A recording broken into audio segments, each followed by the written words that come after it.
Korean Mafia boss watched his ex push his pregnant wife into a pool. What he did next shocked everyone. The champagne glass shattered against marble. A woman's scream pierced through the laughter and jazz music. Then, a splash that silenced 300 guests in an instant. Jae-woo stood frozen at the edge of the illuminated pool, watching his pregnant wife sink beneath the turquoise water. Her white evening gown billowed around her like a parachute before it became heavy, dragging her down. Her arms flailed. Her mouth opened in a silent gasp underwater. The baby, their unborn daughter, 8 months along. Everyone turned to look at him. The husband, the man who should be screaming, diving, exploding with rage. Instead, Jae-woo smiled. It was a small smile, cold, calculated. The kind of smile that once made grown men in Seoul's underground weep before they disappeared forever. And standing 5 feet away from the pool's edge, manicured hands still extended from the push, was the woman he thought he'd buried in his past. Yuna, his ex-lover. The woman who had stolen $5 million and left him for dead 7 years ago. She was smiling too. This is the story of what happened that night. And what happened next shocked everyone who witnessed it.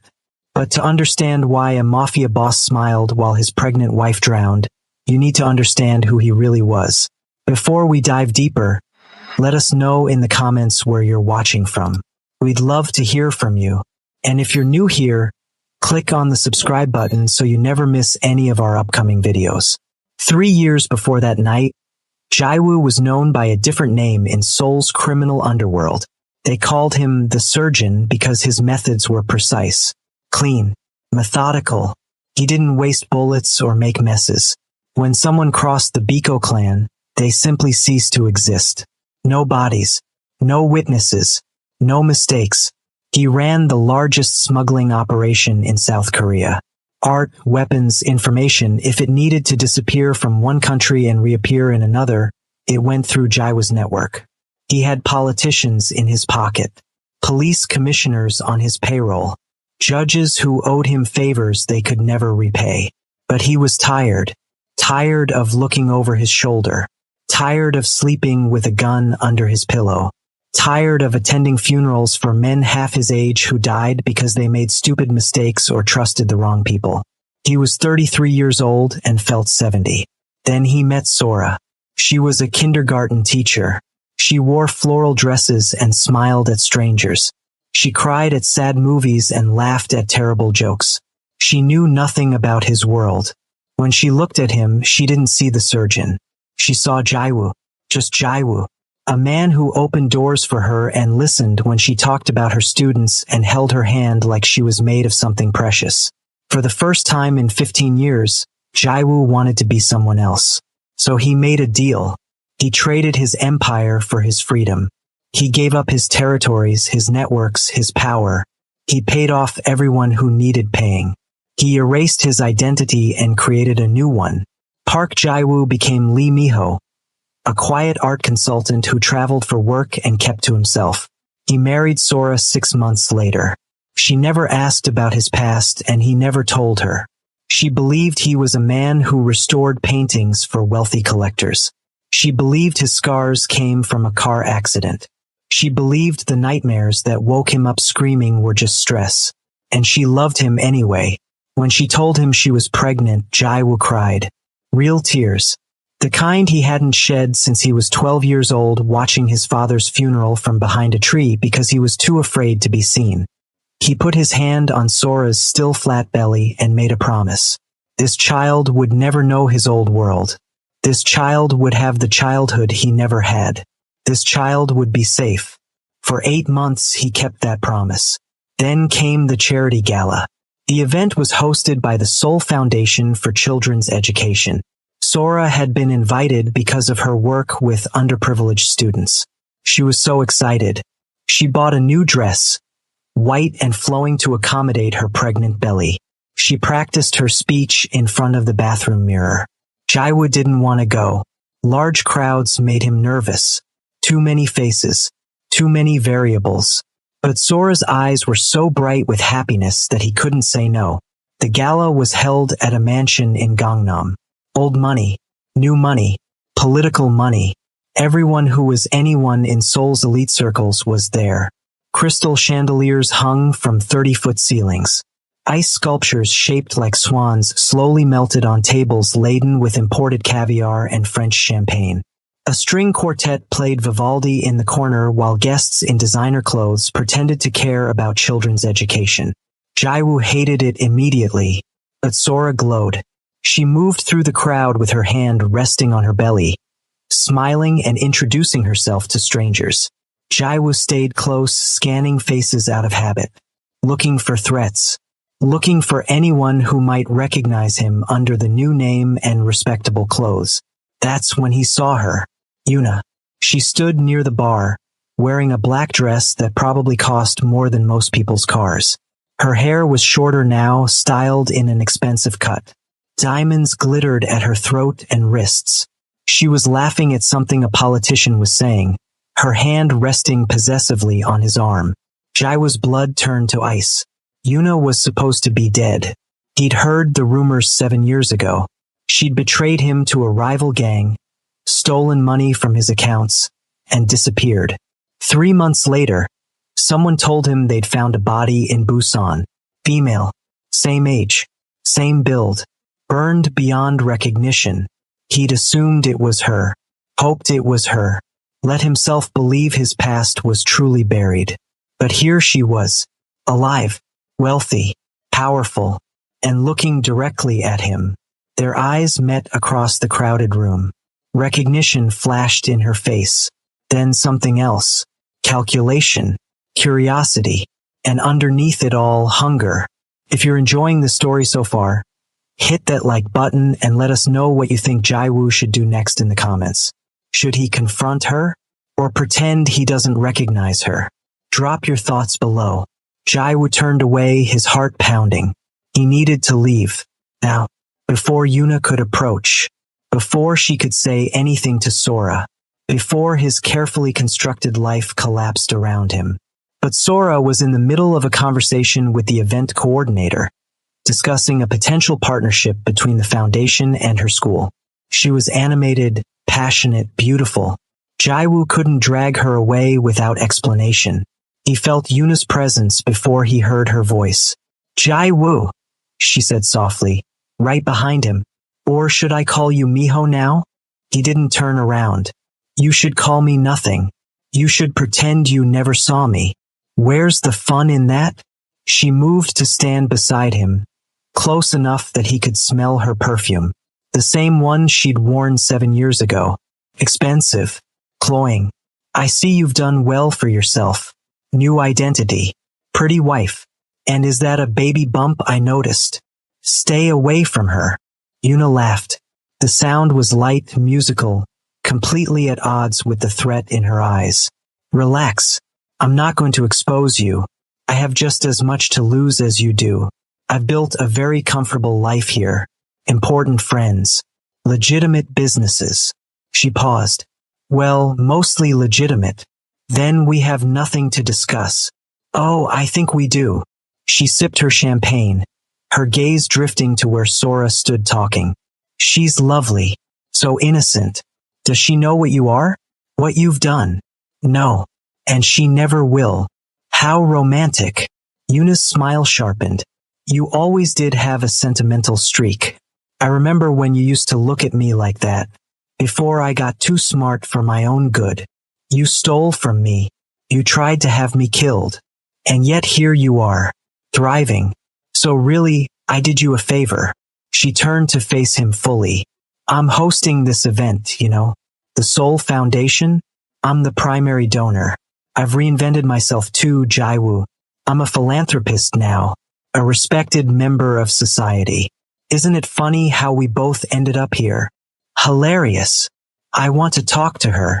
Yuna gestured towards Sora. Your wife. She seems so sweet. I'd love to hear about her work with children. No, it wasn't a request. Yuna's voice dropped, losing its playful edge. You don't get to tell me no anymore. Not in my house. Not at my event. I'm going to walk over there and I'm going to introduce myself and you're going to stand there and smile. Because if you don't, I might accidentally let something slip about your past. Maybe to her. Maybe to the police. Maybe to some of your old enemies who would love to know where the surgeon has been hiding. Jaiwoo's hands curled into fists at his sides. Every instinct screamed at him to eliminate the threat. To handle Yuna the way he would have handled her 7 years ago. Quickly. Permanently. But that wasn't who he was anymore. He'd left that life behind. He had a wife. A child on the way. He couldn't go back. 5 minutes, he said quietly. Then you leave her alone. Deal. They walked toward Sora together. Jaiwoo wanted to throw his body between them, to shield his wife from the venom he knew Yuna was capable of spitting. But Sora was already turning toward them, her face lighting up with a smile. There you are, Sora said, reaching for Jaiwoo's hand. I was wondering where you'd gone. I ran into an old acquaintance, Jaiwoo said carefully. Sora, this is Yuna Park. She's the Foundation's primary donor. Yuna, this is my wife, Sora. It's so wonderful to meet you, Yuna said, her smile warm and completely fake. Your husband and I go way back. We used to work together. Really? Sora looked delighted. Miho never talks about his old colleagues. What field were you in? Import-export, Yuna said smoothly. Very boring business stuff. But your work sounds much more interesting. Teaching children. That must be so rewarding. They talked for exactly 5 minutes. Yuna asked questions about Sora's students, her teaching philosophy, her pregnancy. She was charming, engaging, every word laced with poison that only Jaiwoo could taste. She complimented Sora's dress. She touched Sora's arm in a gesture of female camaraderie. She laughed at Sora's stories, and all the while her eyes kept flicking to Jaiwoo, watching his reaction, enjoying his discomfort. When 5 minutes were up, Yuna excused herself gracefully. I should circulate, host duties. But Sora, would you join me by the pool in about 20 minutes? I'd love to introduce you to some board members who might be interested in partnering with your school. I'd love that, Sora said. Jaiwoo's stomach dropped. Actually, Sora's been on her feet for a while. Maybe she should rest. I'm fine, Sora assured him, squeezing his hand. Don't be so overprotective. This could be a great opportunity for the kids. Yuna smiled. 20 minutes. By the pool. She walked away, her black dress swaying. Jaiwoo watched her go, every nerve in his body screaming danger. She seems nice, Sora said. Jaiwoo didn't answer. He was calculating, planning, trying to figure out what Yuna was really after. Money? Revenge? Or was she just bored? Amusing herself by tormenting him? He knew her, knew how her mind worked. Yuna never did anything without a reason. Every move was strategic. The next 15 minutes crawled by. Jaiwoo stayed glued to Sora's side as she networked with other guests. He barely heard the conversations. His attention was split between watching the clock and searching the crowd for Yuna. She was everywhere. Greeting guests, posing for photos, playing the perfect hostess. But her eyes kept finding him. Watching. Waiting. When 20 minutes had passed, Sora excused herself from a conversation with a school superintendent. I should go meet Yuna by the pool. Will you come with me? Yes. They made their way through the mansion toward the back terrace. French doors opened onto a sprawling outdoor space with a pool that glowed blue-green in the darkness. Fairy lights were strung overhead. Heaters kept the autumn chill at bay. About 30 guests were scattered around the area, drinking and talking. Yuna stood near the pool's edge, talking to a small group of well-dressed board members. She saw Sora approaching and waved her over with a bright smile. What happened next took less than 5 seconds. Yuna was introducing Sora to a woman in a red dress. Sora stepped forward to shake her hand. Yuna said something Jaiwoo couldn't hear what. Sora laughed, leaned slightly forward, and Yuna pushed her. It wasn't a hard push, just a small movement of her hand against Sora's shoulder. But Sora was off balance. Leaning forward, 8 months pregnant with her center of gravity shifted. She stumbled, tried to catch herself, failed. She fell backward into the pool. The splash seemed impossibly loud. Water erupted. Sora went under, her white dress billowing around her. Jaiwu saw her face through the water. Eyes wide with shock, mouth open, hands reaching up. Time slowed down. Every person on the terrace turned to look. Someone screamed. Someone else shouted for help. Yuna's hand flew to her mouth in perfectly performed shock. "Oh my God!" she cried. It was an accident. She tripped, but Jaiwu saw the truth in her eyes. The triumph, the malice. This wasn't an accident. This was a message. A reminder that Yuna could take away everything he loved whenever she wanted. And everyone was watching him now, watching to see what he would do, how the devoted husband would react to seeing his pregnant wife drowning. Make sure you're subscribed and have notifications turned on because this story is about to take a turn nobody saw coming. Trust me, you don't want to miss what happens next. Jaiwu removed his jacket. Slowly, methodically. He folded it once and handed it to the nearest guest. Then he removed his watch, his phone. He placed them carefully on a nearby table. The whole time, his eyes never left Sora's struggling form in the water. Someone was already diving in. A young man in a suit who'd reacted faster than Jaiwu. He pulled Sora to the surface. She coughed and gasped, water streaming from her hair and clothes. Other hands reached down to help pull her out. Only then did Jaiwu move. He walked to the pool's edge, jumped in with barely a splash. The water was cold, but he barely felt it. He swam to where Sora was being lifted out and helped push her up from below. Then he pulled himself out with one smooth motion. Sora was on her hands and knees on the tile, coughing up water. Her dress clung to her skin. Her hair was plastered to her face. She was shaking. From cold or shock, Jaiwu couldn't tell. He knelt beside her, put his hand on her back. "Are you okay? The baby?" She nodded, still coughing. I think we're okay. What happened? Did I trip?" "You tripped," Jaiwu confirmed. He looked up at Yuna, who was being comforted by concerned guests. She looked genuinely distressed. Oscar-worthy performance. "I'm so sorry," Yuna said, tears actually forming in her eyes. She stepped back, and I thought she was just turning, but she lost her balance. I tried to grab her, but "It's not your fault," Jaiwu said. The words surprised everyone, including Yuna. She stared at him, trying to read his expression. Jaiwu stood, helped Sora to her feet. Someone handed him a towel, and he wrapped it around his wife's shoulders.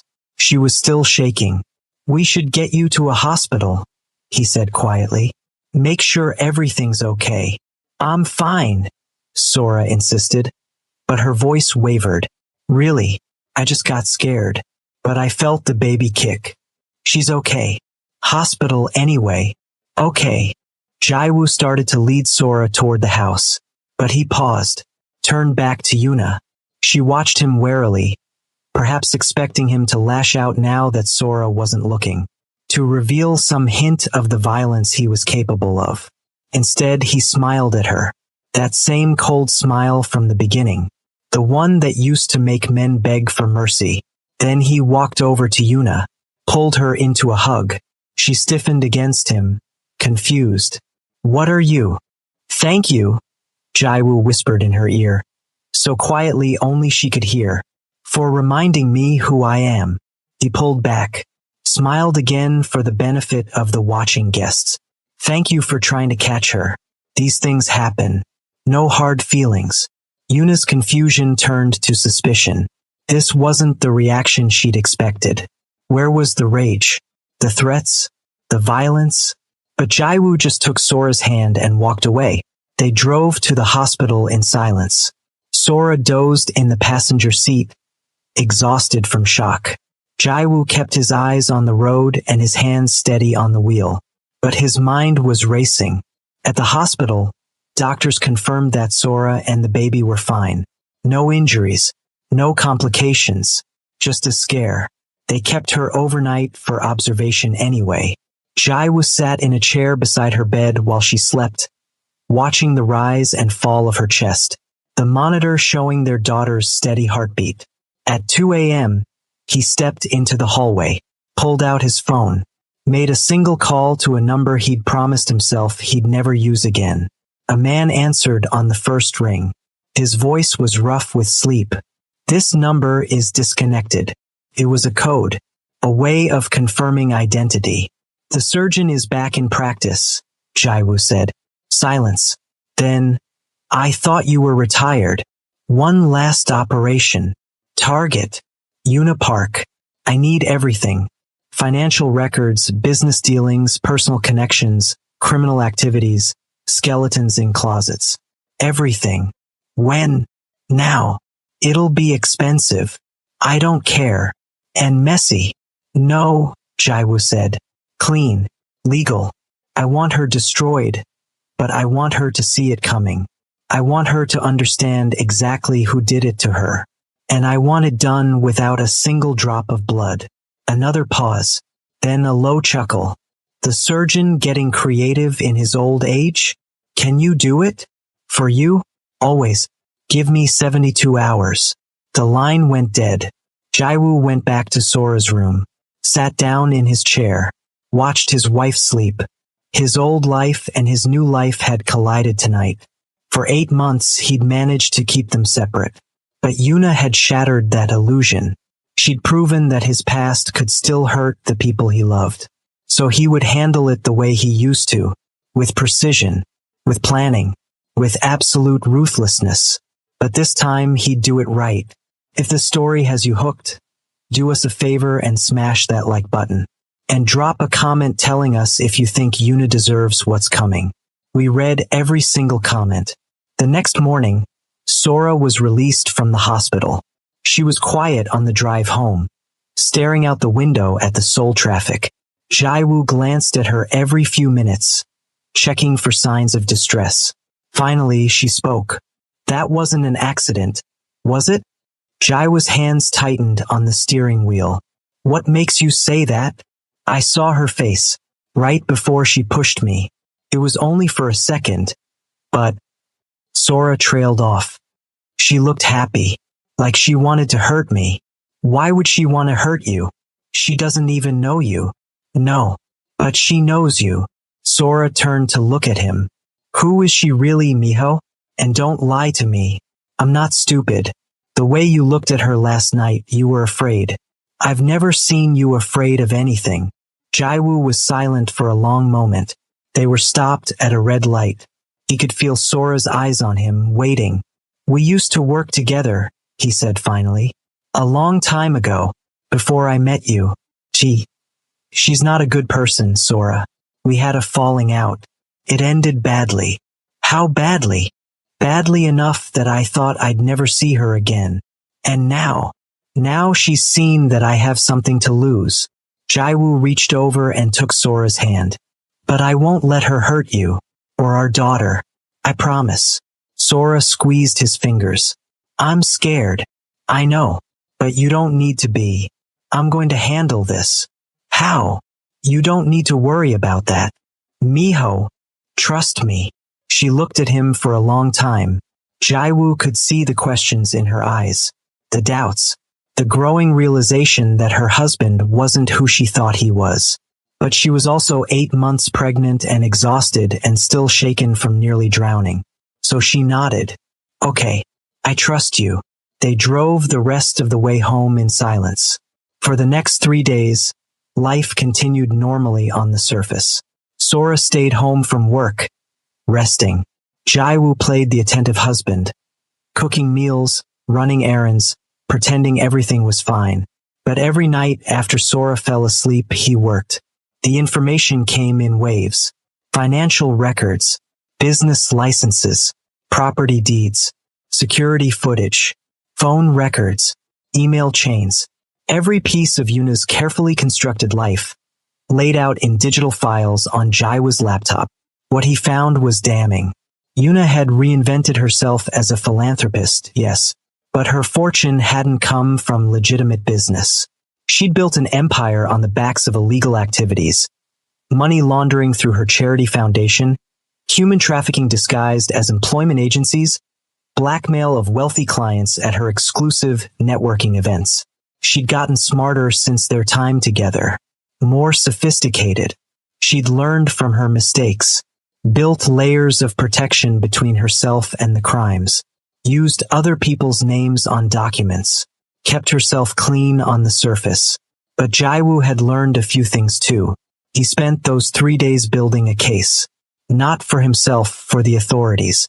He compiled evidence, connected dots, created a paper trail so clear that even the most corrupt official couldn't ignore it. He identified witnesses, found victims willing to testify, located bank accounts in the Cayman Islands, shell companies in Singapore, properties purchased under false names. And then he packaged it all up with a bow. On the 4th day after the gala, Jaiwoo made another call, this time to a prosecutor he'd once helped put in office. A clean prosecutor, one of the rare ones who actually cared about justice. I have something for you, Jaiwoo said. Who is this? An old friend, or maybe an old enemy. Depends on your perspective. Either way, I have information about a major criminal operation. Money laundering, human trafficking, high-level corruption, all of it documented, provable. Why are you calling me? Because you're one of the few people in this city who might actually do something with it. Send it to the tip line. No, I need to know this gets handled properly, and quickly. Lives are at stake. There was a long pause. What's in it for you? Justice. Isn't that what you're supposed to be about? Nobody does this for free. Consider it a public service. Another pause. Then, send me what you have. I'll take a look. Jaiwoo sent the files. All 73 gigabytes of incriminating evidence. Then he sat back and waited. Took 6 hours. At 3 p.m., prosecutor's office issued warrants. At 4 p.m., they coordinated with the Financial Crimes Unit. At 5 p.m., they froze Yuna's assets. All of them. Every bank account, every property, every investment. In one afternoon, her entire fortune became inaccessible. At 6 p.m., they started making arrests. Not Yuna. Not yet. First, they went after her associates. The people she'd used to insulate herself. Her accountant. Her lawyer. Her business partners. One by one, they were picked up for questioning. And one by one, faced with overwhelming evidence and the possibility of lengthy prison sentences, they started talking. By midnight, they had enough to arrest Yuna herself. Jaiwoo watched it all unfold on the news. He and Sora sat on the couch, her head resting on his shoulder. The reporter's voice filled their living room. Breaking news tonight as prominent philanthropist and socialite Yuna Park has been arrested on charges of money laundering, fraud, and human trafficking. The Seoul prosecutor's office says they received a tip 4 days ago that led to a sweeping investigation. Sora sat up. That's her. The woman from the gala. Yes. How is this possible? She seems so successful. So legitimate. People aren't always what they seem. Sora looked at him. Really looked at him. No. I suppose they're not. Before you find out what happens next, make sure you hit that subscribe button and turn on notifications. This channel brings you the most captivating stories every week, and you don't want to miss a single one. The arrest made headlines for weeks. As more evidence emerged, the scope of Yuna's crimes became clear. She'd been operating for 7 years, ever since she'd disappeared from Jaiwoo's life. She'd taken the money she'd stolen from him and built an empire. Hundreds of victims. Millions of dollars laundered. Lives destroyed. The trial was swift. With so much evidence, there was no point in fighting. Yuna's lawyers advised her to take a plea deal. 25 years in prison. No possibility of parole. She took it. Jaiwoo didn't attend the trial. He watched it on television like everyone else. He saw Yuna in her orange jumpsuit, her expensive haircut growing out, her manicured nails chipped and broken. She looked small, ordinary, Human. He felt nothing. 2 weeks after Yuna's sentencing, Sora went into labor. It was early morning. They barely made it to the hospital. Jaiwoo held Sora's hand through 16 hours of labor, letting her squeeze until his fingers went numb. He whispered encouragement, wiped her forehead, told her how strong she was. When their daughter finally arrived, screaming and red-faced and perfect, Jaiwoo cried. They named her Mina. It meant beautiful. Holding his daughter for the first time, Jaiwoo made a promise. He would never let his old life touch her. She would grow up safe, loved, protected. She would never know what her father used to be. That night, while Sora and Mina slept, Jaiwoo stood by the hospital window looking out at Seoul's skyline, the city where he'd built an empire and destroyed lives and become something monstrous. The city where he'd also found redemption. His phone buzzed, a message from an unknown number. Heard you're a father now. Congratulations. Your debt is paid. It was from his old contact, the one who'd helped him gather the evidence on Yuna. Jaiwoo stared at the message for a long time. Then he deleted it, turned off his phone, dropped it in the trash. He didn't need it anymore. A month later, Sora finally asked the question Jaiwoo had been waiting for. They were having breakfast. Mina was asleep in her bassinet.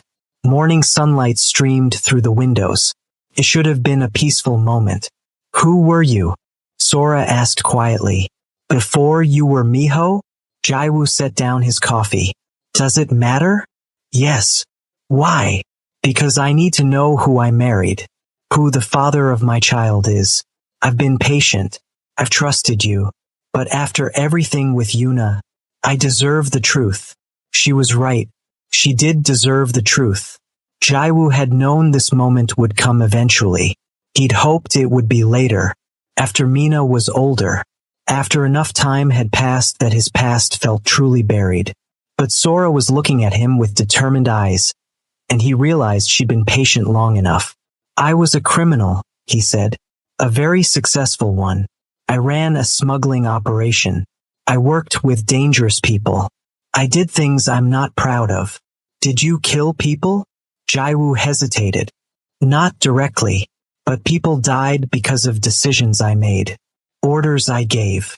Sora was quiet for a long moment. Her tea grew cold in front of her. Finally, she spoke. And Yuna? We were together. She betrayed me, stole from me. I thought she died, but she didn't. When she saw me at the gala, saw that I had a new life, a wife, a baby coming, she wanted to destroy it. She wanted me to suffer. So you destroyed her first. I made sure she paid for her crimes. All of them. Not just what she did to me, but what she did to hundreds of other people. She was still hurting people, Sora. Still ruining lives. I stopped her. How? I gathered evidence.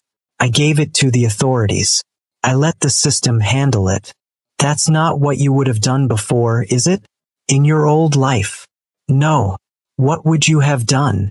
Jaiwoo looked at his wife, at her kind eyes and gentle face, at the woman who'd made him want to be better. Something terrible, he said quietly. Something I would have regretted. But you didn't. No. Because of you. Because of Mina. Because I'm not that person anymore. Sora reached across the table and took his hand. Are we safe? Is anyone from your past going to come after us? No. I made sure of it before we got married. I paid off debts, settled accounts, erased myself from that world. Yuna was the only loose end, and now she's in prison for the next 25 years. And you're sure? I'm sure. Sora nodded slowly. She didn't let go of his hand. I should be angry. I should be furious that you lied to me, that you kept this from me. I know, but I'm not. Because you're a good man, Miho. Or Jaiwoo, whoever you are. You're a good husband. You're going to be a good father. And everyone has a past. Some are just darker than others. You're not afraid of me? Should I be? Jaiwoo thought about the man he used to be. The surgeon. Cold. Ruthless. Efficient. Then he thought about the man he'd become. The one who cried at his daughter's birth. Who made breakfast and changed diapers and read parenting books at 3 a.m. No, he said. You shouldn't be. Then I'm not. They sat in silence for a while. Mina stirred in her bassinet, making small sounds. Sora got up to check on her. Jaiwoo watched his wife lift their daughter, watched the way Mina's tiny hand curled around Sora's finger. This was what he'd fought for. This quiet morning. This ordinary life. This second chance. 2 years later, Jaiwoo received a letter. Came to their new apartment. They'd moved 6 months ago to a quieter neighborhood. Somewhere with good schools for when Mina got older. Somewhere far from the life Jaiwoo used to live. The letter was from Yuna. He almost threw it away without reading it. Almost. But curiosity got the better of him. He opened it while Sora was out with Mina at the park. The handwriting was neater than he remembered. Prison had given her time to practice. Jaiwoo, I know I'm probably the last person you want to hear from. I almost didn't write this, but I've had 2 years to think about what happened, about what I did. To you, to your wife, to so many other people. I'm not asking for forgiveness. I don't deserve it, but I wanted you to know that I understand now. You didn't destroy me. I destroyed myself. Every choice I made after I left you led me here. You just made sure I couldn't run away from the consequences anymore. I used to hate you for that. For the first year, I spent every day planning revenge. How I'd get out early for good behavior. How I'd find you again. How I'd make you pay. But then I met a woman here. Another inmate. She was trafficked by one of my operations. Sold to a factory where she worked 18-hour days in conditions I can't even describe. She escaped, testified against me. When I realized who she was, I expected her to attack me, to hurt me the way I'd hurt her. But she just looked at me and said, I hope you learn to live with yourself. That broke something in me, made me see all the faces I'd been trying not to see. All the lives I'd destroyed because I was greedy and angry and convinced that the world owed me something. You could have killed me, Jaiwoo. The man you used to be would have. But you didn't. You gave me something worse than death. You gave me time to understand what I'd become. Your wife must be an incredible woman to have changed you so much. Your daughter too, I assume. I hope they never know what we were, what we did. They deserve better. We both got what we deserved in the end. You got a family. I got a cell. Maybe in another life we could have been different people. Better people. But probably not. Why? Jaiwoo read the letter 3 times. Then he burned it in the kitchen sink. Watched the paper curl and blacken. Washed the ashes down the drain. When Sora came home, Mina was chattering about the ducks they'd seen at the park. She was 2 now, talking in full sentences, laughing at everything. She ran to Jaiwoo and threw her arms around his legs. Daddy, we saw 8 ducks. 8. 8 ducks? That's so many ducks. And one was a baby duck. Was it cute? So cute. Sora smiled at them from the doorway. She counted them herself. Every single duck. She's brilliant, Jaiwoo said, lifting Mina into his arms. Just like her mom. That night, after Mina was asleep and Sora was in the shower, Jaiwoo stood in his daughter's doorway watching her sleep. She was sprawled across her tiny bed, one arm thrown over her head, completely at peace. He thought about the letter, about Yuna in prison, learning to live with her choices, about the man he used to be and the man he'd become, about how thin the line was between the two. But then Mina stirred and murmured something in her sleep, probably about ducks, and Jaiwoo smiled. Some people said the past always caught up with you, that you couldn't escape who you really were, that violence bred violence and darkness bred darkness. But standing in his daughter's doorway in his modest apartment in a quiet neighborhood, listening to his wife hum in the shower, Jaiwoo knew they were wrong. The past didn't have to define you. You could choose to be someone different, someone better. It wasn't easy. It required sacrifice and vigilance and the constant choice to be the person you wanted to be rather than the person you used to be. But it was possible. He'd proven that the most dangerous man isn't the one who kills. The most dangerous man is the one who knows when not to. The one who chooses mercy when violence would be easier. The one who walks away from power when power is all he's ever known. That was true strength. That was true power. And Jaiwu had it now. If the story moved you, we'd love to hear about it in the comments. What would you have done in Jaiwu's position? Would you have chosen violence or the long game? Let us know your thoughts. And if you enjoyed the story, make sure you're subscribed to our channel for more compelling narratives every week. Hit that like button, share this with someone who loves a good revenge story, and we'll see you in the next one. Thank you for watching until the very end. You're amazing,